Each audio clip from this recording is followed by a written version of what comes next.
Welcome to Living the Spiral. This is a place to slow down, take a breath, and listen to the rhythms moving through your life. Here we explore astrology, human design, the I Ching, and elemental ancestral wheels of the year from cultures around the world.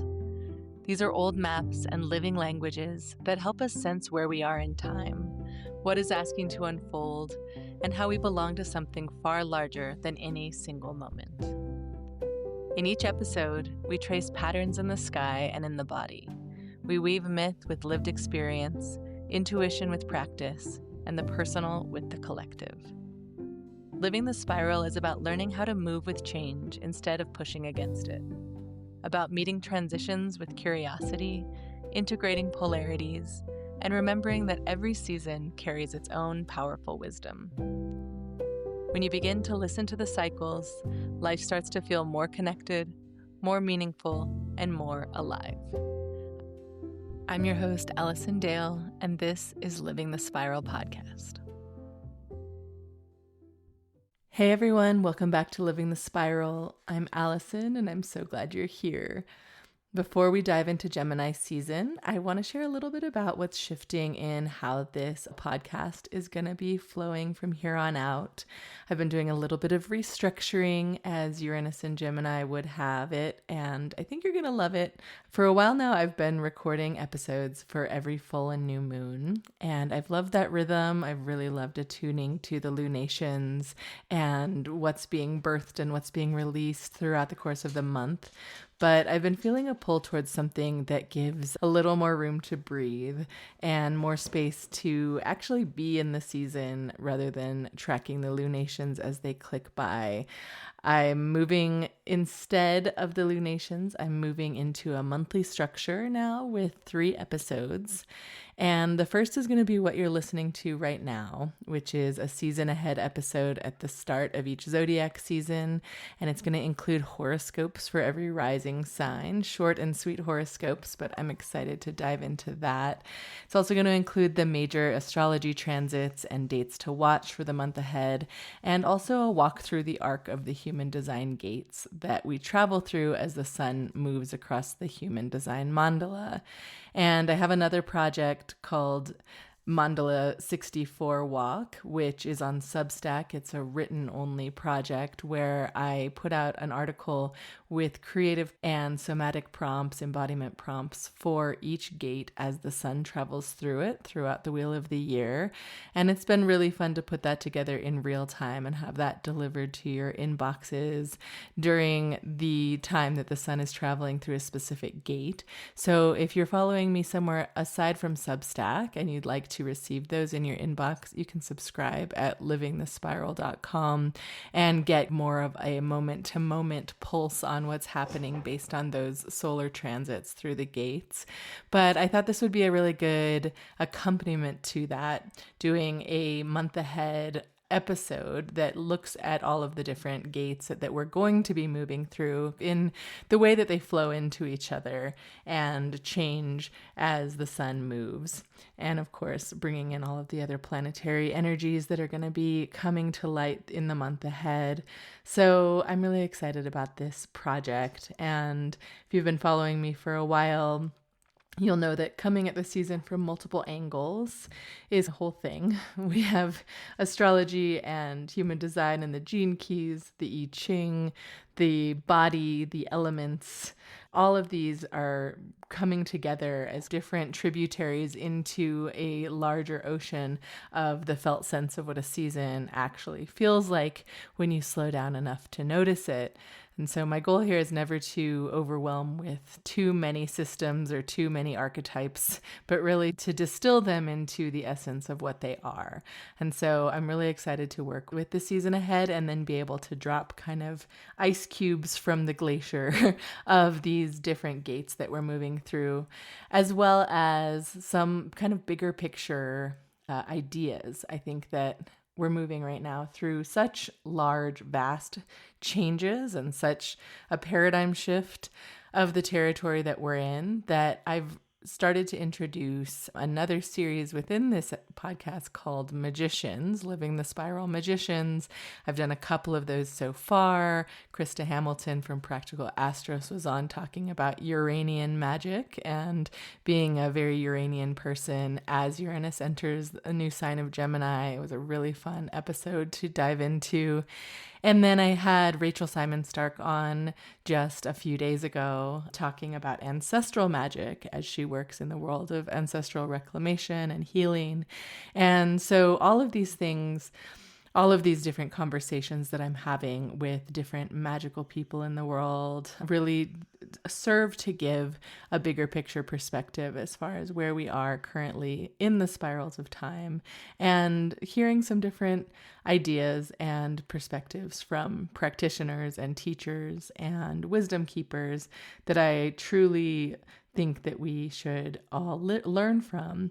And I do believe that we all have magic within us and that we are all magicians in one way or another. And this series is really a beautiful opportunity to hear from some of the people that I really feel moved by the magic that they're bringing into the world. So these conversations are going to continue onward. I have a lineup of plenty more exciting and inspirational people that are coming to the table for that. So that'll be the secondary type of podcast episode that I'm putting out. And then I'm leaving some space open for the third episode of the month to be a little bit more free, really providing space about something that's rising to the top for me in the big picture, where we are in the larger spirals. And these are going to be episodes that are less about specific transits and dates and more about the meaning beneath them, with some embodied and creative ways to tend to your hearth and tend to your own magic in whatever the collective weather is bringing to the surface. I think with astrology or human design, it can get very easy to kind of chase transits. And with so many brilliant writers and content creators and practitioners out there bringing this content to the forefront, I tend to get really every full and new moon caught up in the fray of so many articles that I need to read and process and integrate. And I love taking in other people's information. So I'm excited about doing that for the next little while with the moons. But I'm really excited to bring this kind of big picture collective episode every month that ties into kind of, larger, longer lasting transits that aren't passing us by so quickly, paradigm shifts like the 2027 shift that's happening within the human design realm, and the precession of the equinoxes, and the collective upswell of the matriarchy and goddess culture being revisited is something that's been really on my mind and heart lately. And so I'm just trying to open up and create a little bit more space for whatever is alive in that month's moment. So thank you for adjusting to these changes. As I used to do a weekly podcast, weekly forecast, and I loved doing that. I've loved doing the lunations and the full and new moon. And I'm excited to try out this monthly cadence with the transit-specific things, and just knowing that everything is emergent in the time that it's supposed to be, and there's always the possibility of doing weeklies again, doing lunations again. But this structure is really helping me to create space to what feels alive in the larger context. And also over the course of the summer, it is the last day of school here, and I have my daughter coming home for the summer for full time at home. And so dedicating a little bit more time to the family front. And I'm also excited about a new project that I'm working on. I'm part of a new astrocartography app that's going to be launching over the summer. And I'm really excited to tell you more about that. If you want to be on the beta or the wait list for that, you can go ahead and DM me or send me an email at Alison@hearthandspiral.com. And that's all I'll say for now about that. But as the last day of school has arrived, I'm here just really trying to utilize this Uranus Sun Cazimi moment that's happening and allow for that kind of lightning bolt or revelation of what Uranus brings to the season to illuminate the things that are really prescient and need to take the center stage. But there's definitely a lot of content that will be spiraling outward me throughout the course of this summer and beyond. And so I'll just leave it at that. That is the new format. monthly episodes, and then the magician's interviews and conversations, as well as the kind of larger, bigger picture, larger spiral episode. So all that being said, let's get into Gemini season. Here we are. I'm recording this on Friday, May 22nd, and the sun entered Gemini yesterday on May 21st, I believe. I'm recording this on Friday, May 22nd, and the sun entered Gemini on May 20th, a couple of days ago. And typically, Gemini season runs from May 20th or 21st through June 20th or 21st through June 20th this year. And the sun is moving into the mutable air sign of Gemini from the fixed earth sign of Taurus. And we can really feel that shift, I believe. I certainly can. Taurus is the season of staying put. It's a season of rooting in, of participating in the sensory richness of the world, to settling into our bodies in a big way. And then Gemini season hits, and it's really a time when we look up and notice there's really a whole world out there making noise and flitting about.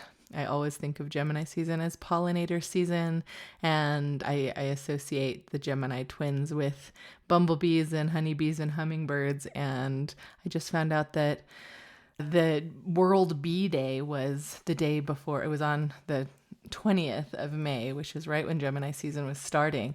And I loved that so much because I think that bees, the way that they're bringing information through their pollination process from one flower to a next and coming back to the hive and coming back out again and buzzing around, there's a lot of that buzz in Gemini season. And I always love to look at how in the body a zodiac sign shows up in what's called the zodiac man or medical astrology. And in the body, Gemini rules the lungs and the arms and the shoulders and the hands.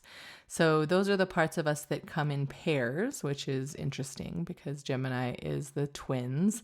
And these are also parts of our body that are reaching and breathing and gesturing and typing and writing and waving. And when you really think about what your arms do, they're extending from your heart out into the world. They're heart extensions, and our lungs are cradles for the heart. And so although Leo is associated with the heart in medical astrology, Gemini is this kind of interaction that cradles that heart space and that extends it out into the world, that carries things towards you and releases things away. And of course, the lungs are doing this constantly with an exchange of the inner world and the outer world through our breath, through taking in and letting go. And as a breathwork practitioner, Gemini season feels very relevant as far as a time to attune to our breath. As a nervous system regulator, is a way of getting in touch with our inner world when the outer world starts to get louder as we enter the summer season and the warmer months in the Northern Hemisphere. Gemini really lives in the rhythm of the breath itself, and we can attune to that, and we can really use it to our advantage, or we can begin to become breathless and a little bit overwhelmed during this season because everything is truly starting to come alive.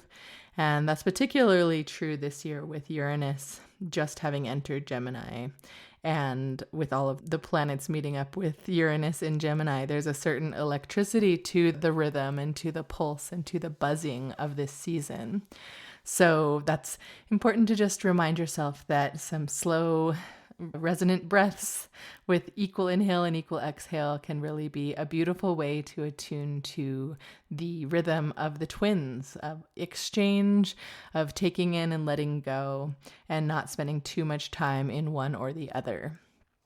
I also love to look at the zodiac season in terms of the life cycle. And in the life cycle of humans, Gemini corresponds to childhood, roughly around 7 to 14 years of age. And when we think about the wheel of the year as it relates to the life cycle, you can think of Aries as an infant with its head coming into the world, and then Taurus, the next sign, as a toddler. Taurus is all about sensuality and living through our senses, touch and smell and taste, and toddlers are 100% doing that all the time. Young children are interacting with the world in a very Taurian way. And then we get to Gemini, the third sign of the wheel of the year, the third sign of the astrological year. And we reach this age of childhood, which is really an age of questions and curiosity.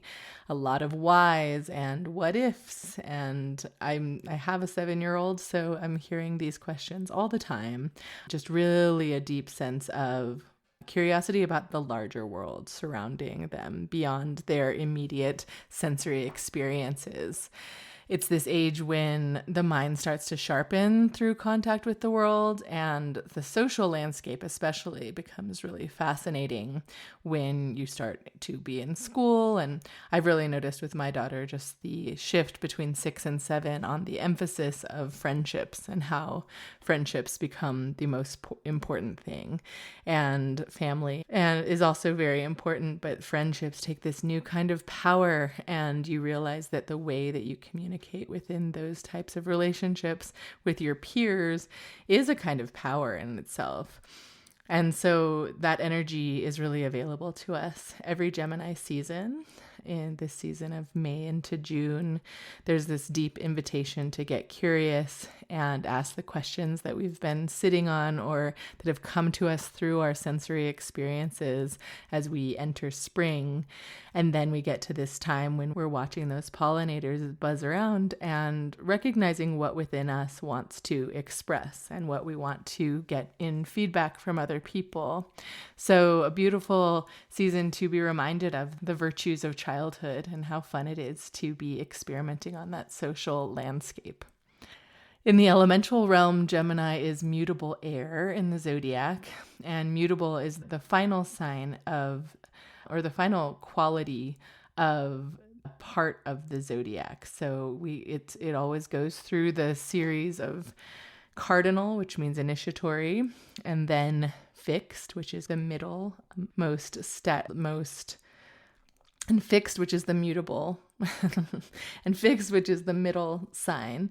And then mutable is the final modality. And that means that it's a time of adaptation and change into a new season. It's a transitional modality. And so Aries is cardinal, Taurus is fixed, and Gemini is mutable. And you go through the whole zodiac that way with cardinal, fixed, mutable, cardinal, fixed, mutable. So all the mutable signs are arriving at the shift between one season and the next. And in Gemini's case, this is the shift between the spring and the summer. And it's an air sign. There are 4 different elements within the zodiac wheel. And it also, as you move through the wheel, moves through one of the elements at a time. And so we've moved through fire with Aries, earth with Taurus, and now we move into air with Gemini.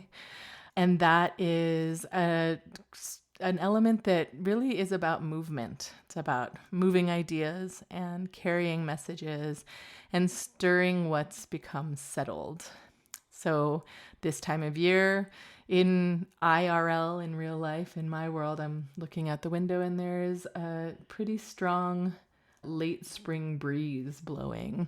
And although that can't be true everywhere where you are, this season with the changes in the temperature that are happening, there does tend to be more wind and more breeze. But it's not like the wind of a monsoon or a thunderstorm. It's more like that wind of a playful, pollinating late spring air that's making the beautiful blossoms shake a little bit and do a little dance, and carrying the bird song through the breeze. And so another word that I associate with Gemini is just breezy. It's feeling like a little bit of this and a little bit of that. It's all coming together through this back and forth type of air that's happening during this season. So again, it's social air, it's pollinating air. And that ties into the ruler of Gemini. Gemini is ruled by Mercury. And Mercury is the planet that is the messenger between worlds. Mercury is the trickster. Mercury is a planet of perception and communication. And so Gemini being ruled by Mercury, Virgo is also ruled by Mercury in a very different season. And we'll talk about that as it arises.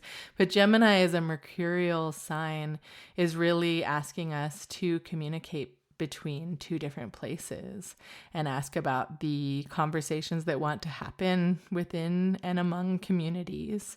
And Mercury really brings up that sense of bringing what we've noticed in our sensual Taurian experience into the other parts of the world and really talking and sharing in a non-verbal way, perhaps, about what we're doing with what we notice.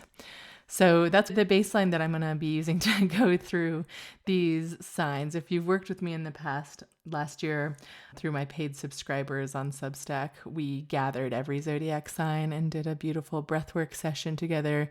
And I also gave out a Gemini season guidebook that kind of went through my perspective of the seasons based on these very ecosomatic kind of perspectives, like how it shows up in the body, how it shows up in ecology.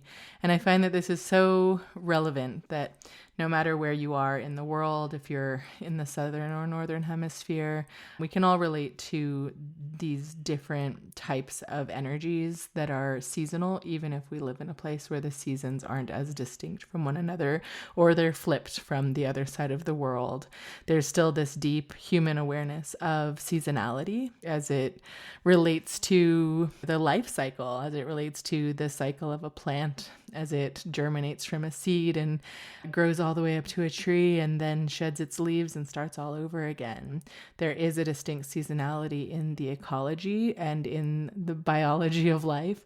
And this is the way that I really approach the zodiac, that I find is a little bit different than how a lot of people are looking at it. But I do really feel that a lot of the mythologies that arise relating to the zodiac relate to our relationship with the earth. And it's not like we're creating or downloading stories from the stars specifically, or from the constellations, or from the planets necessarily, but it's really about what's happening directly around us in our bodies and in the qualities of the changing earth that then can be applied to these beautiful ancient myths about what's going on in the sky above.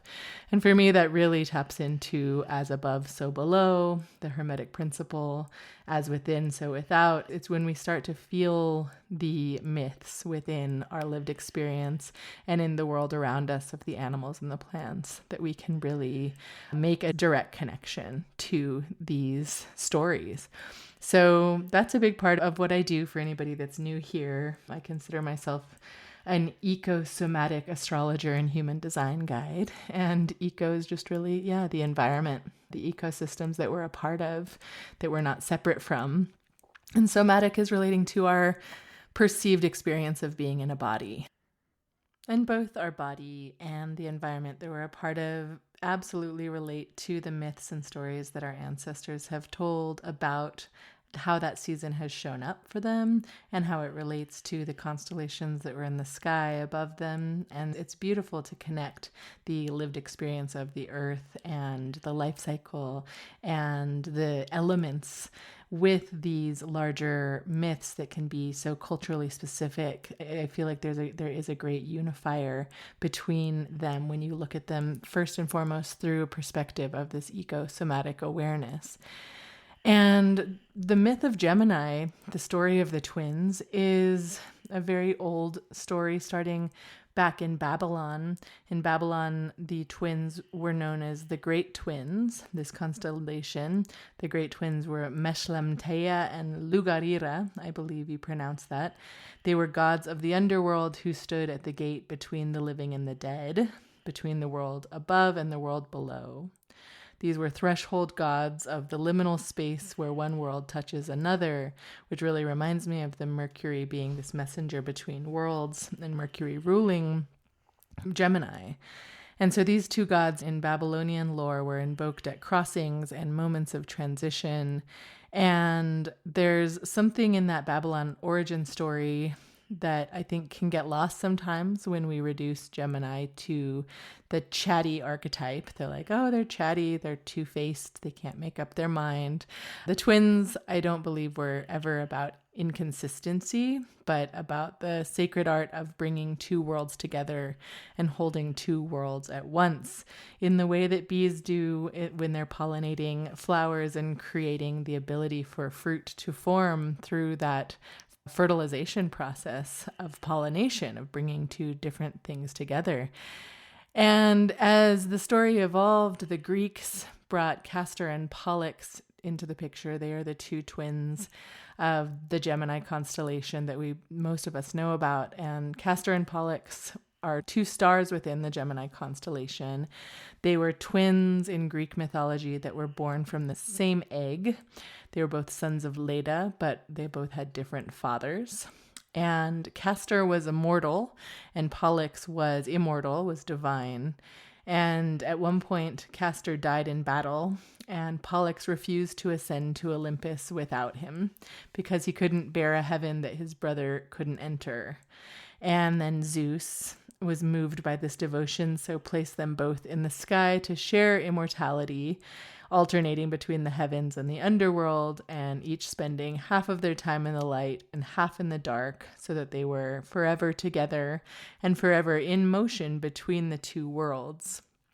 And Castor and Pollux were these incredible skilled seafarers and archers and horsemen, and they had so many skills that they were bringing to the table, and they had this certain combative, friendly competition during their lives. And then as they moved into this place of being immortalized in the sky, they continued that battle onward. And in Roman times, Gemini became these twin stars that were on the horizon, protectors of sailors that are navigating uncertain seas. This goes back to their great Greek mythology of being incredible sailors. And what runs through all of these stories is really the same thread, that Gemini is not about being two things at once, but it's about the relationship between two things, two people, two elements. And there's a dialogue there, and a willingness to stay in dialogue, even when it gets uncomfortable, and to hold both the mortal and the divine in the same hands, and really living in the threshold between spring and summer, between the blossom and the fruit, rather than deciding to plant a flag on either side of it and say one is better. It's the importance of the conversation and the importance of chattiness and the staying with what is alive in the moment. So that whole narrative of Gemini feeds into the human design gates of Gemini, which are based on the 64 hexagrams of the I Ching. And in the human design system, these 64 gates are placed around the zodiac so that they are micro seasons of each zodiac season. There's about 6 gates per zodiac season. And what I find really fascinating about that, taking all of what we know about Gemini into consideration at this point, we can get a lot more specific and detailed information about the evolutionary arc of Gemini through looking at the human design or I Ching gates that show up as the sun travels through them. Every 5 days, the sun travels through a new gate, which completes the full month of Gemini season once the sun has moved through all 6 of the gates that are included within that season. So I find it really fascinating to look at the larger picture of the full season of about 28 to 30 days throughout the year, and then zooming in a little bit. Another way that ancient astrologers across across the Middle East subdivided the zodiac signs was through the Decan system. And that's a system that I'm a little less familiar with, but it is something that is another way to subdivide the energies of a whole zodiac sign into smaller energies. So that's how I relay the human design gates to astrologers as another type of decan from a different part of the world, based in the Book of Changes that was written a very long time ago in Taoist China or pre-Taoist China. Again, it was elemental representations of the different forces of nature that were combined into 64 different elements of change. And so the Book of Changes is about 6,000 years BC probably was when the first divination came through with that. And it's hard to say exactly when, but the same thing with the Sumerian and Babylonian zodiac was around the same time frame. So both of these systems of looking at the earth and looking at the stars around us and the solar system, the ecosystem that we're living in, they were coming from opposite sides of the globe. And that's my favorite part of human design, is how it brings together these two different systems from the East and the West. And it has felt very potent as I've explored that and walked the spiral in my own time. So I love to bring in the story of the 6 human design gates of Gemini season. And again, you can subscribe at livingthespiral.com to receive an email every time the sun does enter one of these specific gates within this season, to get a deeper dive into how that energy, that specific micro season of Gemini season, is going to show up. I find this endlessly rich, tracking the micro weather of the season on a week-by-week basis with the larger context in mind. So in the human design system, the sun spends about 5.5 days in each of the 64 gates. And the 6 gates that fall in Gemini tell the story of the twins' evolution. And I feel like this story is about how awareness and expression and communication really deepen over the course of the season. Each gate is like a chapter of Gemini, the twins' evolution, and they all trace this kind of arc from being in the raw present moment all the way to finding belonging within that. So starting out with the first gate of Gemini season, which is where we are today as I record this on May 22nd and until May 26th. This shifts a little bit year by year, but is fairly consistent. It just depends. But this year it's from May 21st to 26th. The sun is in the gate of the now, which is known as gate 20. This is where the Uranus Cazimi is happening with the sun. So that brings a little bit more energy to it, because Uranus will be in this gate as a slow moving planet for the next full year until May 2027. So pay attention to this gate as I talk about it, because this is going to be highlighted by one of those outer planets, Uranus, for a long time, even though the sun will be moving on the 26th of May. But we start here in the beginning of Gemini season with gate 20, where the twins are essentially just being born. There's the sense of coming out of Taurus season from this stability of the flowering meadow, and recognizing that as you blossom and as you flower from that sensual experience, there are going to be people coming to find you, coming to look at you, and also things that you have to offer as well. So again, it's the bee meets the flower, the hummingbird meets the blossom. And when we think about the twins, we think about that the fact that before expression happens, before we can say anything to each other, we have to recognize that we are in the present moment. And so it's the gate of presence, of the now, the be here now, Ram Dass gate.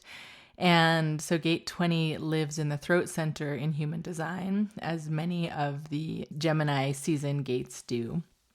And it's correlated with hexagram 20 in the I Ching, which is known as contemplation. And that's formed by the trigrams wind over earth. So when I think about the earth being Taurus and the wind kind of breezing on top of it, it's a very literal representation of this season, as it's correlated in that way. And it requires us to recognize that there is movement happening, but we're in this present moment contemplating all of that movement from a place of being here now. And in the gene keys, the journey for gate 20 is from the shadow of superficiality to the gift of self-assurance, and it has the city of presence. And so what that is saying is that during this week, we can start filling the air up with noise because we don't know how to be still. That's what the superficiality is, where we are buzzing around from flower to flower and in a performative way, in a superficial way, and never quite landing to get the juice of the flower. And over time, as we settle into the pulse of the moment, we can find that voice that only speaks from the now. And we can land on that flower and see that, oh, there's some good pollen inside this flower. And we can feel the difference between flitting around with the overwhelm of the moment and actually settling in and having that self-assurance, which isn't a future projected confidence, but it's a certain self-assurance that comes from trusting our gut in the moment, that whatever we say will be the right thing, and that whatever flower we land on will be the right flower, and not overthinking it or getting exhausted from buzzing around from place to place, but attuning to the energy and then tapping into the self-assurance of making a decision in the moment. So the somatic question for this gate from May 21st to 26th is, what does the present moment feel like in your body? Don't think about presence as a concept, but really as a felt sense. And notice during this time where you can slow down and just be in the now, be in what's here. Because the next gate that the sun moves into as we move along Gemini season is gate 16. This is known as the gate of skills, and the sun will be there from May 27th to June 1st. And so after the twins find their ground in presence, they get really hungry to do something about it.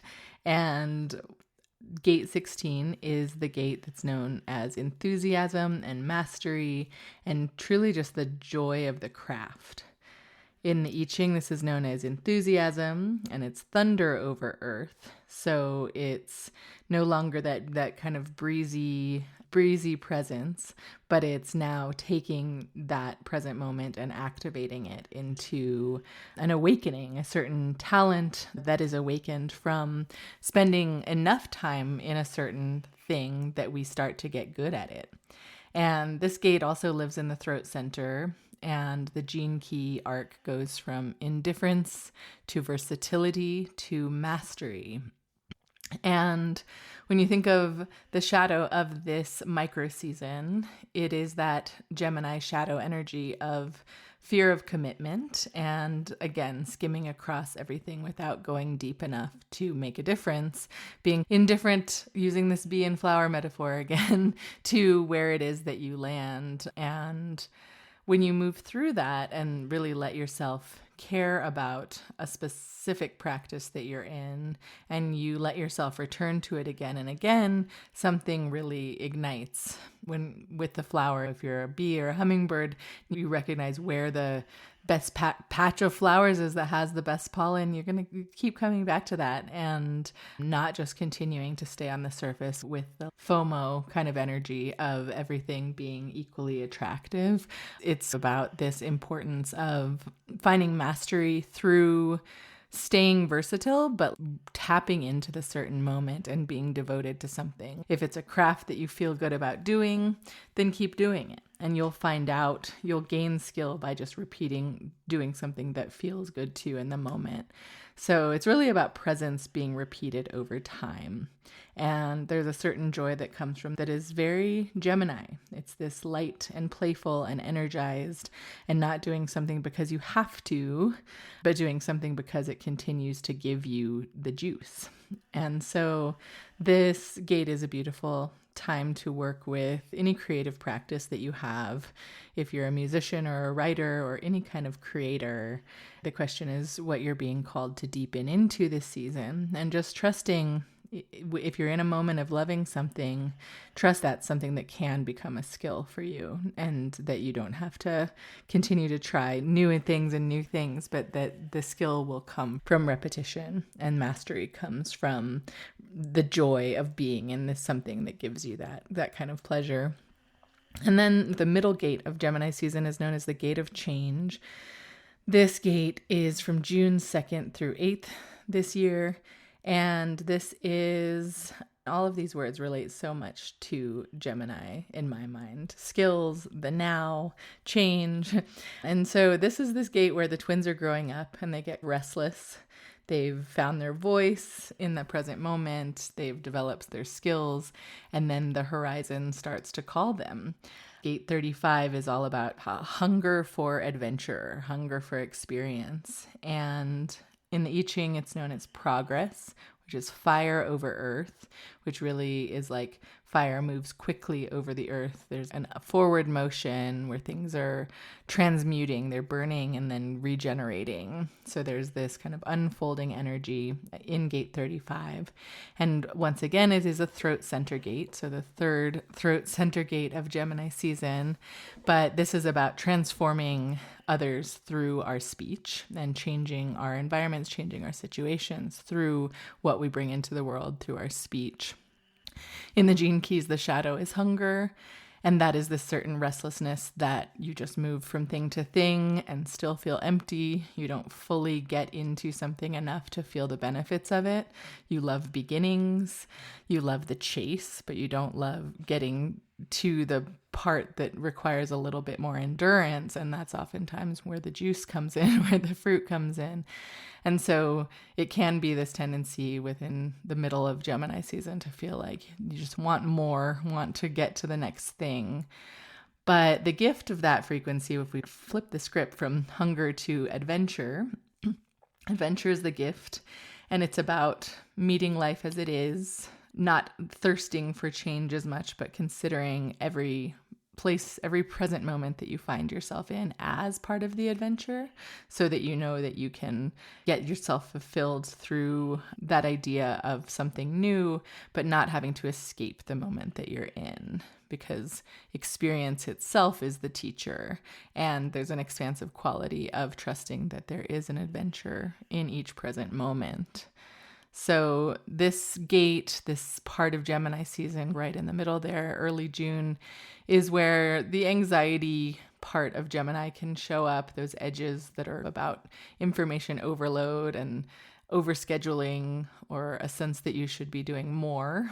So if you start feeling this during that week of the season, the medicine is to really slow down and ask yourself what you're actually hungry for, whether it is a new experience actually, or whether it's just presence within the experience itself, being a little bit more in the now, going back to that first gate of Gemini. The next gate after 35, June 8th through 13th, is the gate of the gatherer, gate 45. And this is a gate that's very personal to me because I have both my North Node and my unconscious sun there. So I think about this gate a lot. So as we go through this, I do recommend you looking at your human design chart if you have it, and seeing if you have any of these gates that have a planet activating them. And that can really give some insight into what feels familiar for you in this season. And so if you do have a gate active, let me know in the comments and I can give you a little bit more insight into that. But it, for me, does feel like this gate is very prescient in my life, very potent. And so gate 45 is the gate of the gatherer. It's also known as the gate of the queen. It's a kind of one who has dominion over their domain.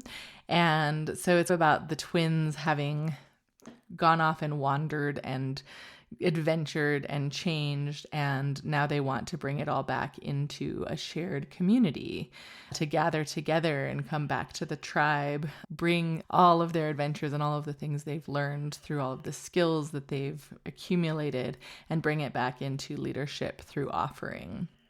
So this is known as gathering together in the I Ching, and it is lake over earth, where essentially the lake fills up through lots of different streams and tributaries and lots of different rainstorms. And it can take the multitudes of Gemini and bring them together into a singular lake.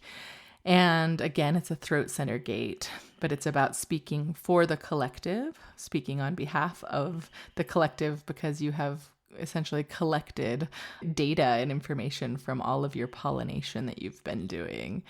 And in the gene keys, it moves from the shadow of dominance to saying, hey, I've done it all and I know it all, so I now want to be in control.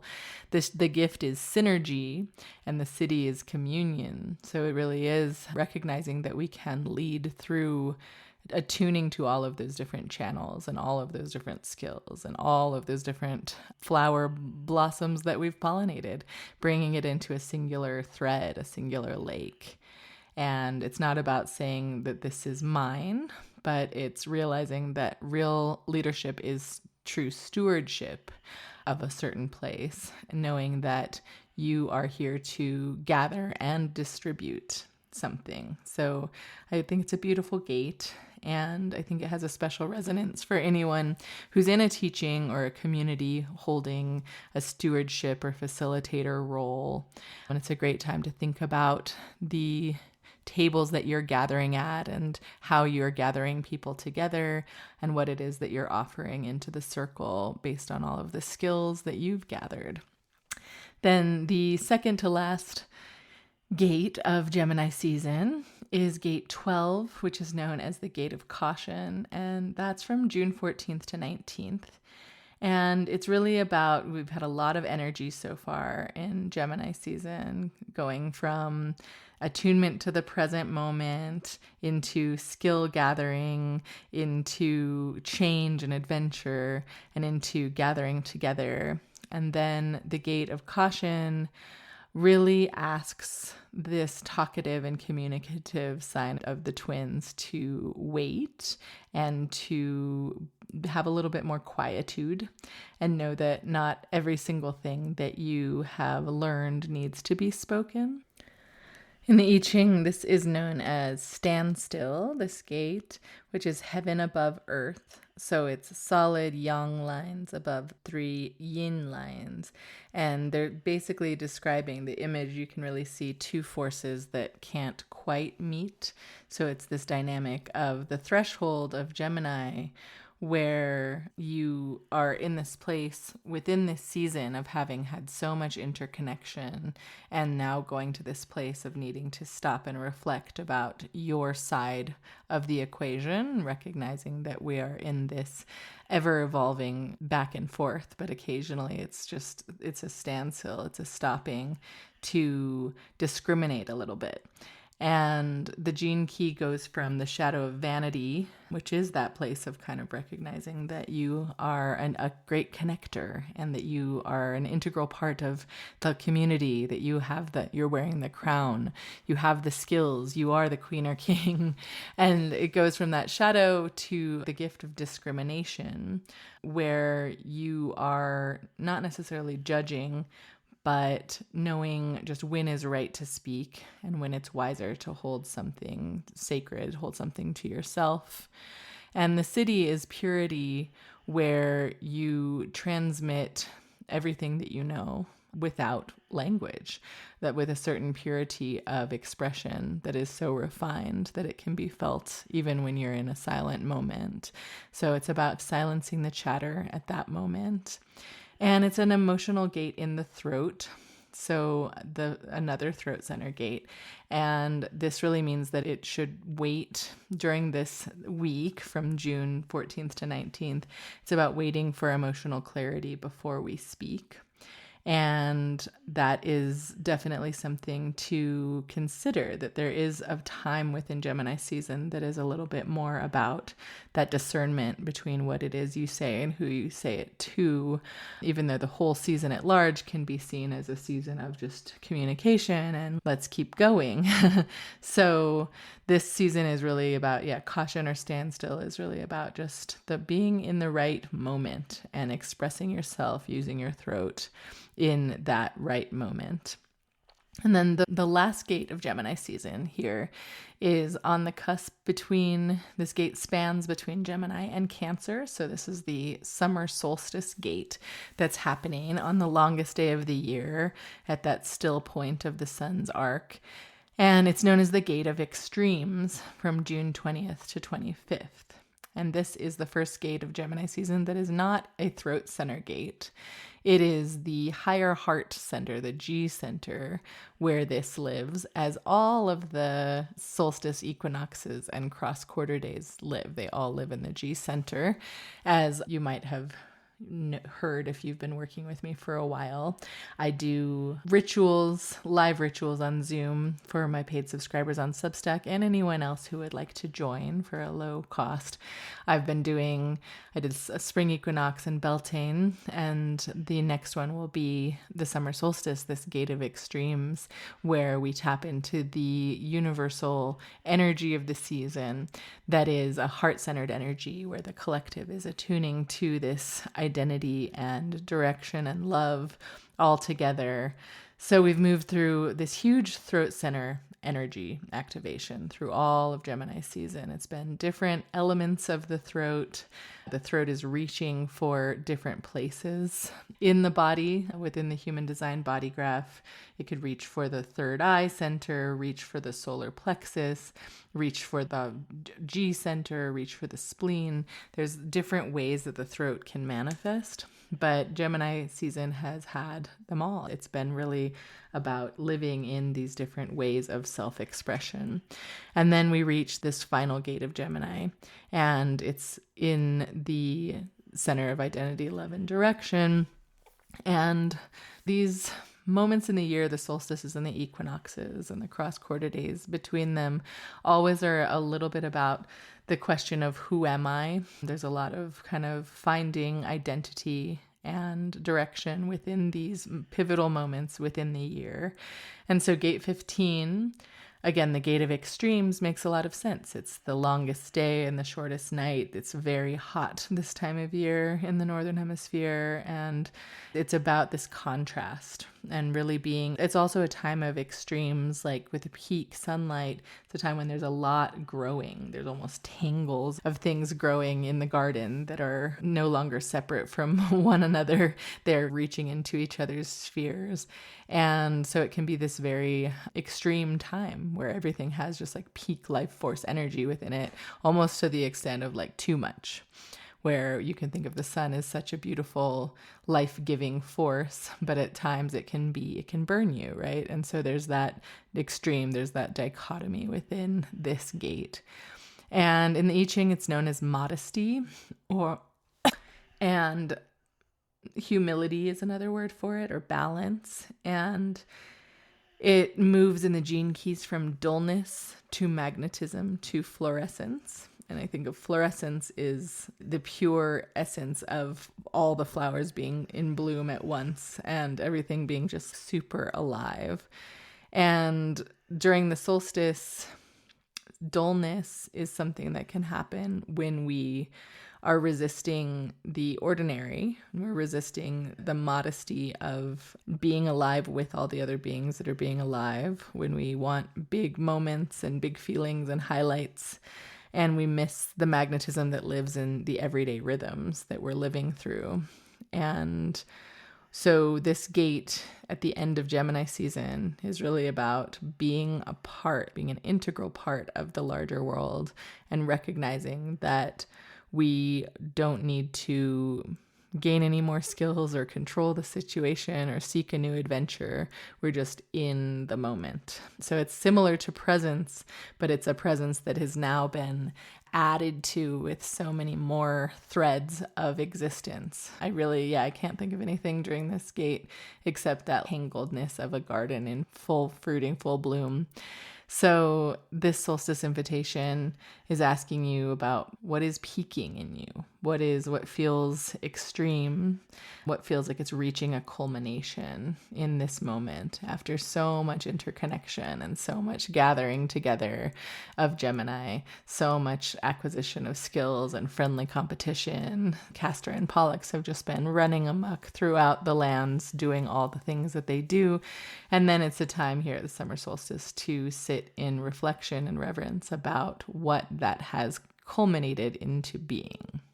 So that is the 6 human design gates of Gemini season.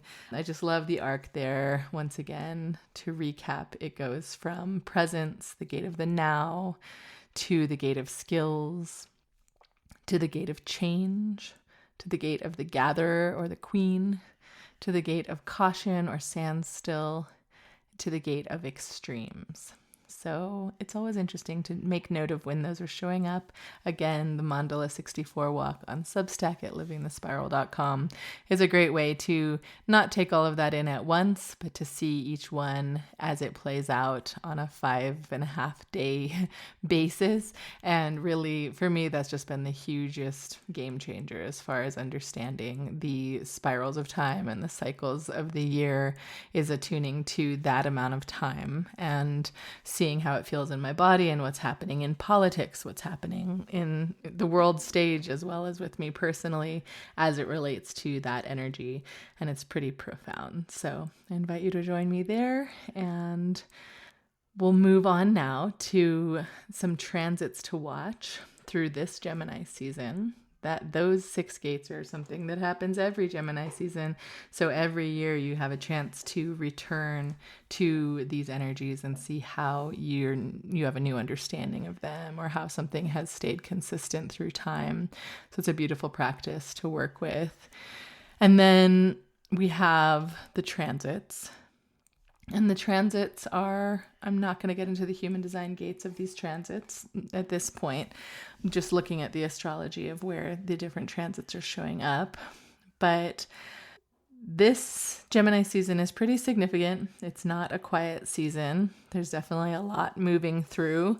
And as I mentioned at the beginning of the episode, a big backdrop for everything this season, and really for the next 7 years, is Uranus in Gemini. Uranus entered Gemini first in 2025 and then went back into Taurus, retrograded back into Taurus, and is now in Gemini for good until 2033. So if you are of a certain age listening to this, you might have been born the last time Uranus was in Gemini, and that was 1941 to 1949. So if anyone listening was born during that era, you're in your Uranus return.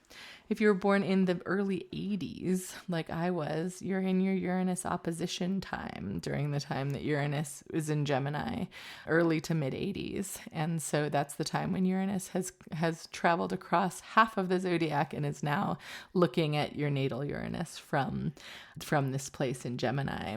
So Uranus in Gemini generation of 1941 to 49 was really a time of world rebuilding, where a lot of new technologies and new languages and new ways of thinking about human interconnection came to the forefront. And Uranus in Gemini really does tend to do that. It electrifies the mind, and it disrupts communication systems and liberates us from old ways of being. Uranus is the great disruptor and the great liberator at the same time. Uranus in Gemini often introduces ideas that we don't have any words for yet, and then makes us invent the words. And so I think if we look ahead to the next few years, this transit will really be bringing up things that we might have clutched our pearls about quite a bit last year, or might have thought was a big deal in the not too distant past. And now everything's showing up as far as the way we mentally perceive the world and conceive of the world. We're at this threshold that Gemini represents, and a lot of new ways of being are going to come into play, and especially new ways of communicating about things. And so again, AI is probably the way that this is showing up most obviously at this point, but just the way information moves through society and through education, it's like Uranus in Gemini feels like it's just activating the nervous system of the collective. And so for each of us individually, this will shake up the area of life where Gemini falls in your chart. And I'll get into that in the horoscope section at the end.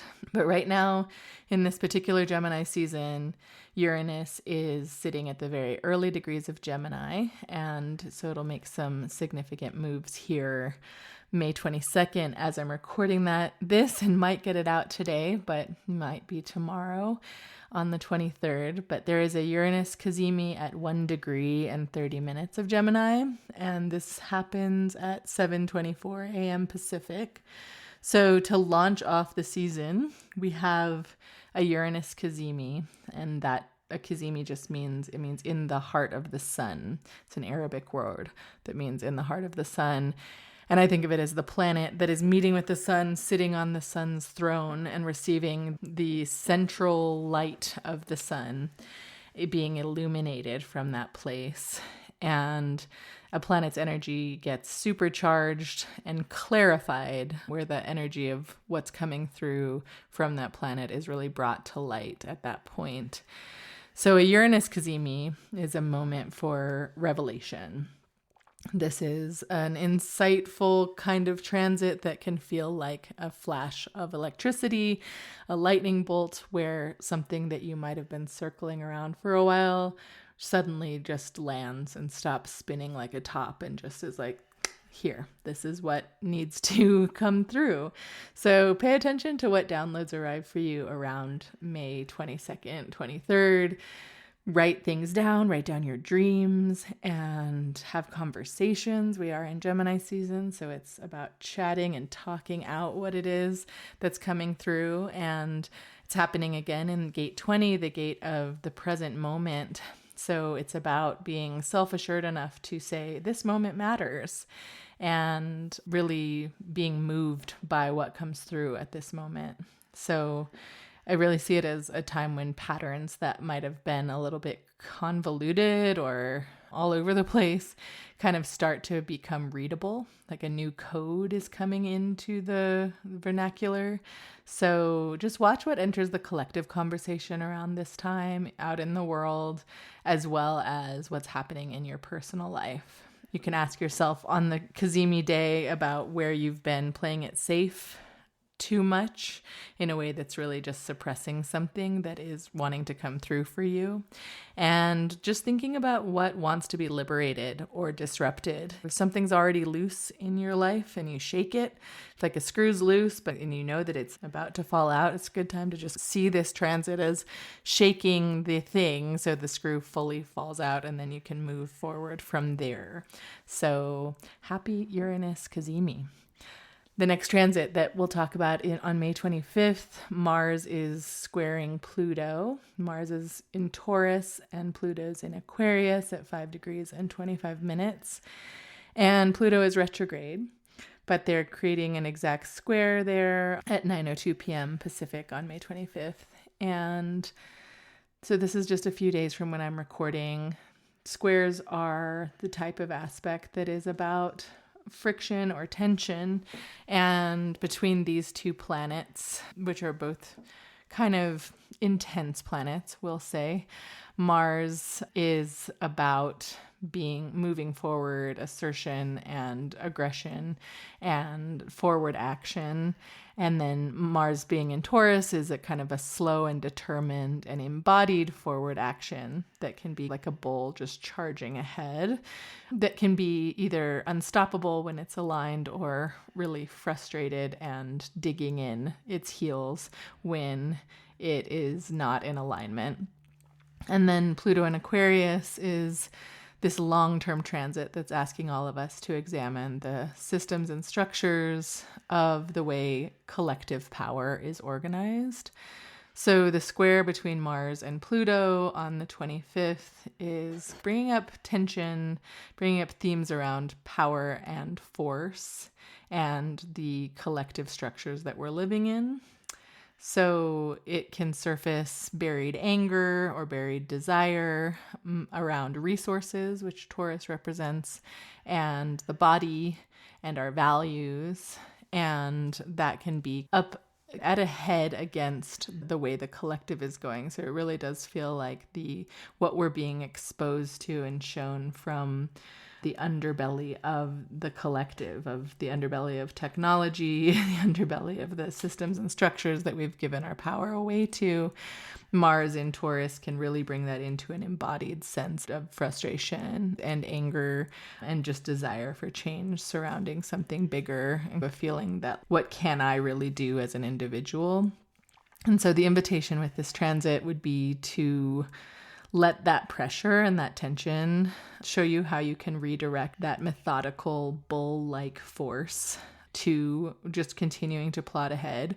And it just might feel like a day where the frustrations will surface, but know that Mars is a fairly quickly moving planet and will move past that square soon. But it's highlighting the underbelly of Pluto in Aquarius, of what the Lord of the Underworld is showing us about the interconnections of humanity. And sometimes it can feel like, oh man, there's not that much I can do with it.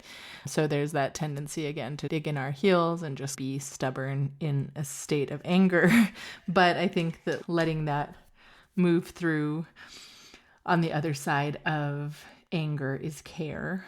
And that's something that came through. I went to a lecture by Ocean Vuong the other day at the Santa Fe Literary Fest, and that was one thing that they really spoke to, was that anger and care exist in the same frequency. And so Taurus I do see as a sign of care, of nurturance, of embodied and sensual nurturance. And so if we can think of not acting out in anger, but listening to what it's teaching us, and then allowing ourselves to care for ourselves and others based on what that anger brought to the surface, or what that frustration might have brought to the surface. May 31st is a full moon in Sagittarius, and this is the second full moon in May. The last full moon was in Scorpio, and this full moon is in Sagittarius. That Sagittarius is the opposite sign of Gemini across the sky, and it's about the big picture. Gemini is about the immediate environment, and Sagittarius is about the centaur archer that shoots its arrow all the way to the horizon on the other side of the world. Sagittarius is where the galactic center is. And for me, I look at Sagittarius as looking out to the great beyond, way out into space. So Sagittarius full moon might illuminate where you've been too close to something to see it clearly, getting all up in those polleny flowers in Gemini season. This full moons within a season are always an opportunity to see something, a perspective from the opposite season. So we're deep in this late spring vibe of just paying attention to what's close at hand. And so this full moon will encourage us to zoom out a bit and pretend that we're in late fall instead of late spring, just for this moment. And what types of things are we thinking about in late fall? We're planning ahead. We're thinking about how to see the larger horizons more clearly. So this is the axis. Gemini Sagittarius is the axis of truth. It's the axis of communication and knowledge and wisdom. And one is closer to home, one is further out. And so this full moon might bring truth to the surface that is of that liberatory nature, that is more spiritual and expansive, and connecting the things that are happening in your immediate community with what's happening in the larger world. So it's a nice full moon to happen after that Mars-Pluto square, where it can feel like, oh, I don't have any say in what's happening in the larger world. I think the full moon in Sagittarius will really connect what it is that we're doing on our own personal level and in our personal communities, and how that ripples out to the larger, wider collective. The full moon in Sagittarius is in gate 9 in human design in the Mandala, which is the gate of focus. And it'll be when the sun is across the sky in gate 16, which is the gate of skills, the Gemini gate that I talked about earlier. And the gate of skills opposite the gate of focus really highlights the difference and similarity between how we get things done, how we achieve things. And the gate of skills is known as enthusiasm. And so it is all about enthusiastically playing the field and going from blossom to blossom and seeing what lights you up, and then sticking with what lights you up for as long as it does, and then moving on. It's an experimental kind of energy. So having the full moon across the sky from the gate of skills and the gate of focus, it's really about listening to the places in your life where you might want to put your blinders on a little bit and focus in. The Sagittarius archer has to focus to shoot the arrow deliberately and exactly to a certain place. So this full moon might bring up some interesting dichotomy and opposition between that playing the field kind of energy and where we focus in on specific things in order to get them done. So there might be a bit of a tension and polarity there that ultimately, if we can integrate and say, okay, I know what I've figured out that I like to do enthusiastically, and now let me put the blinders on and focus in a little bit on that. And then June 1st, Mercury is entering Cancer, and Mercury had been in Gemini up until June 1st. So Mercury is at home in Gemini, where it's moving quickly and it's clever. And then when Mercury moves into Cancer, it becomes more intuitive and slower and softer. And the mind becomes a little bit more attuned to the emotional frequency of what's going on. So there's a certain depth that will come with Mercury entering Cancer that kind of goes from small talk chit chat of early summer to, okay, we're in deeper summer now. It's time to talk a little bit more deeply about how we're being affected emotionally by everything that's going on. So if you've been having surface level exchanges and feeling a little starved for true connection, Mercury in Cancer can really pull you towards more nourishing depth of conversation. So allow yourself to go there at that point in time. We have a Venus conjunct Jupiter transit happening on June 9th, which is, both of those planets are considered benefic planets in traditional astrology. So they're the good guys of the planetary lineup. And this is really one of the sweetest transits that's going to happen in this upcoming month, for sure. It's in Cancer again, the sign of the crab, the sign of nurturance and care. And so having both of the benefics meeting there is a sensation of abundance and beauty and love and expansion all coming together in the same place. And Cancer rules the home and family, rules a sense of belonging, security, our ancestral root system. Cancer is all about this felt sense of where you come from and where you're safe. And so when Venus and Jupiter come together here, there could be a certain expansion and sweetness surrounding closest relationships and your domestic life and how you nourish yourself and others. And it could be a lot of emotions flowing through, but ideally emotions that are maybe have been pent up for a while and are now allowed to flow and are allowed to move, because that's what emotions need to do. Emotions are energy and motion. So let them flow on June 9th. And if you're doing any kind of facilitation, creative work, or relationship tending, this is a really good time to do it. So circle June 9th on the calendar for the Venus conjunct Jupiter. On June 12th, back to Uranus, is going to be squaring the lunar nodes. And the lunar nodes are the axis of fate and karma and collective evolution. So Uranus squaring them again brings this tension between this electric Gemini kind of like initiatory quality of newness in communication. And then the nodes are in the last degrees of Pisces and Virgo. The nodes are in the first degrees of Pisces and Virgo, and they're really, that's the axis of service and devotion and healing and mystical, where the mystical meets the practical in the service to the larger collective. And so Uranus is shaking that up when something makes a square to both of the nodes. We have Gemini shaking up the Virgo Pisces axis. So there's been this kind of oppositional dynamic between the ways in which we are connected to spirit, whether it's through practical service with Virgo, or whether through its surrendering to the infinite, which is Pisces. And then Gemini Uranus comes in and shoots a lightning bolt through that axis and really says, okay, we need to change our minds about how we're thinking about all of this. So this is a day on June 12th where things might come to a head, where there could be unexpected news coming through, things that kind of feel like they came out of nowhere maybe. But when you look a little more closely, that they have been building for a while. So the collective direction from releasing Virgoan perfection and aspiring towards the surrendering to the universal truths of Pisces.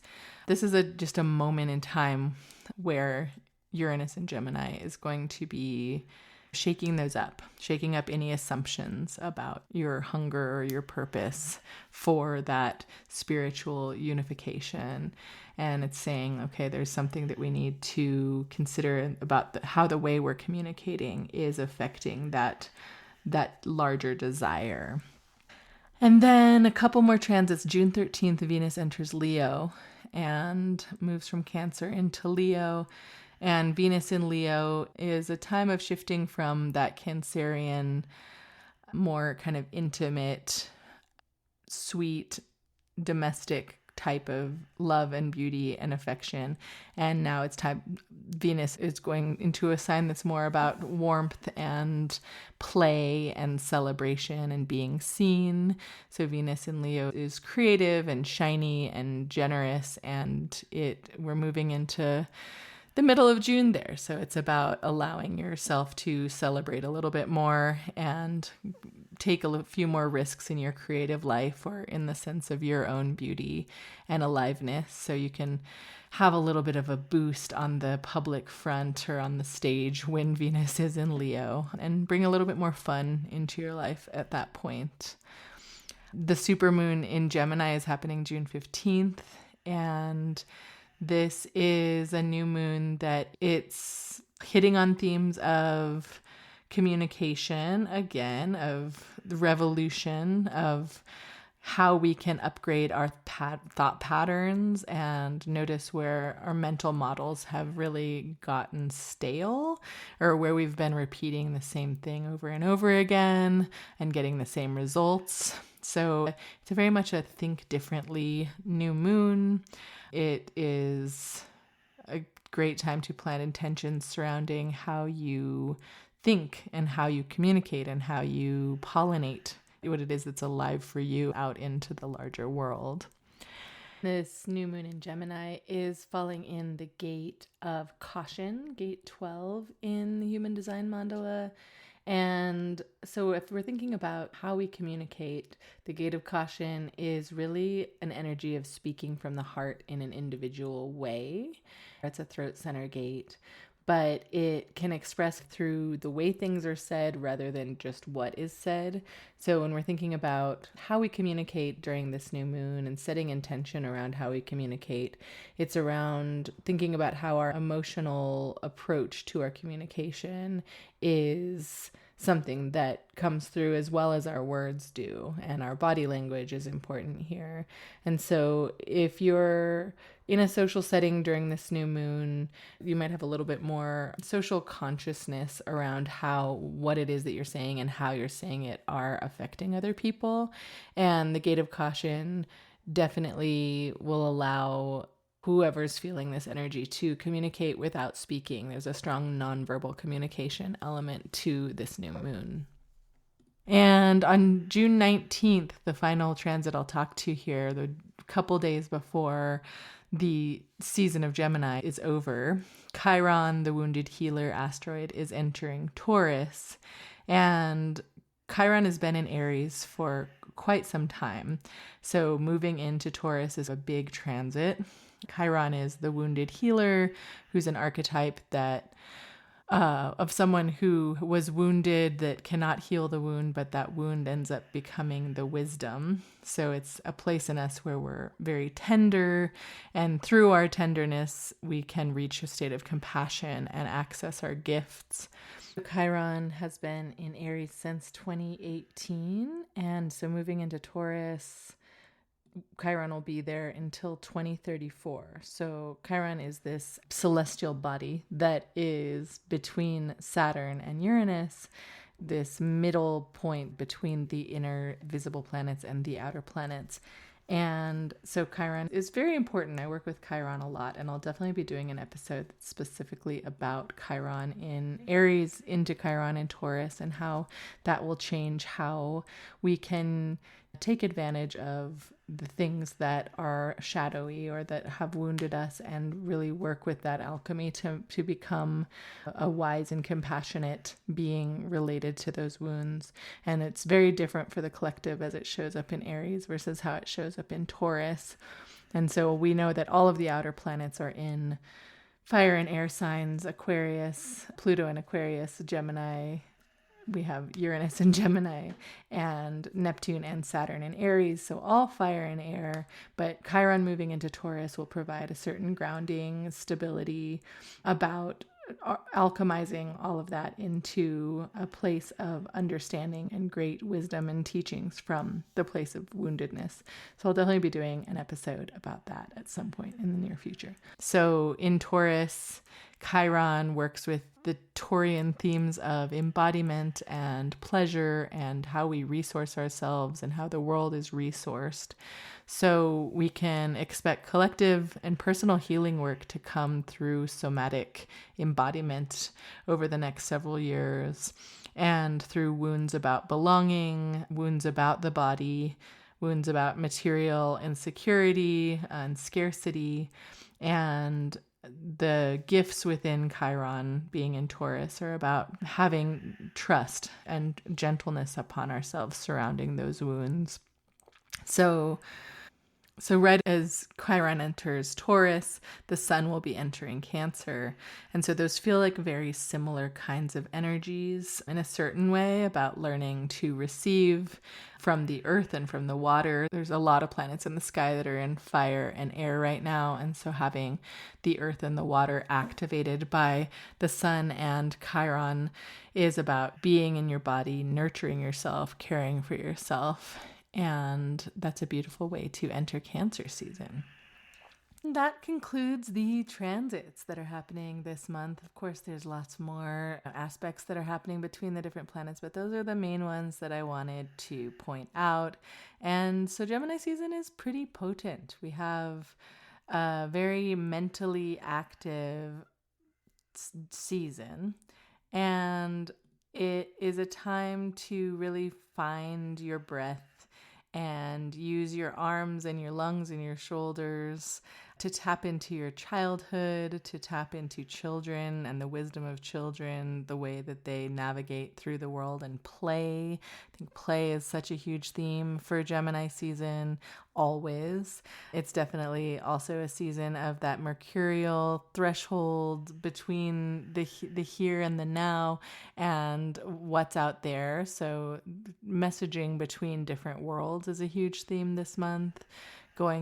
Taking the 6 gates of the twins evolution from human design, really attuning to presence and a sense of adventure and acquisition of skills based on what brings us joy and rhythm and magnetism. These are some beautiful words to attune to during Gemini season. We obviously have Uranus here, so there will be a certain electric wake-up calls that Uranus brings. And then knowing that Venus and Jupiter are going to be meeting up in Cancer during this season brings a certain amount of nourishing sweetness to some otherwise shocking weather.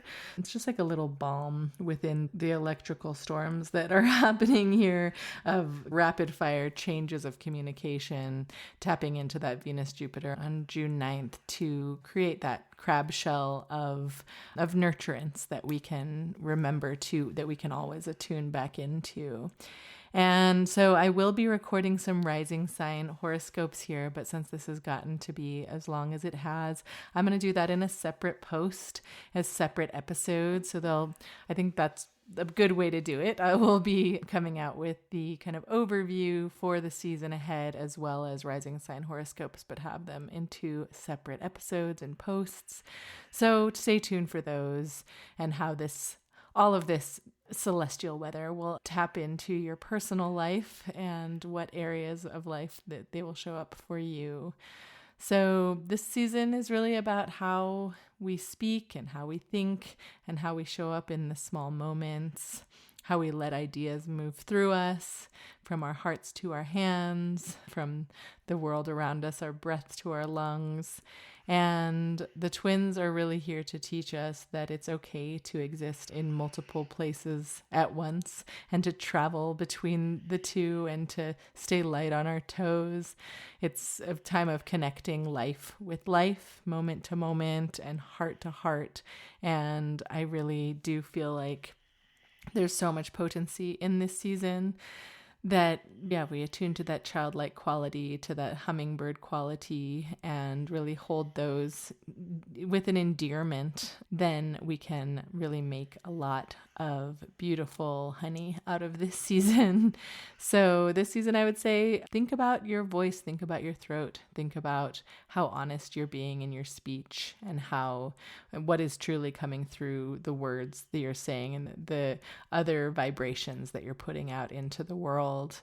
It doesn't have to all come out of you at once. We have a bit of discernment included in this season, but it's a season of knowing that what we do and what we say and the vibrations that we put into the world do affect other people and do affect the larger collective.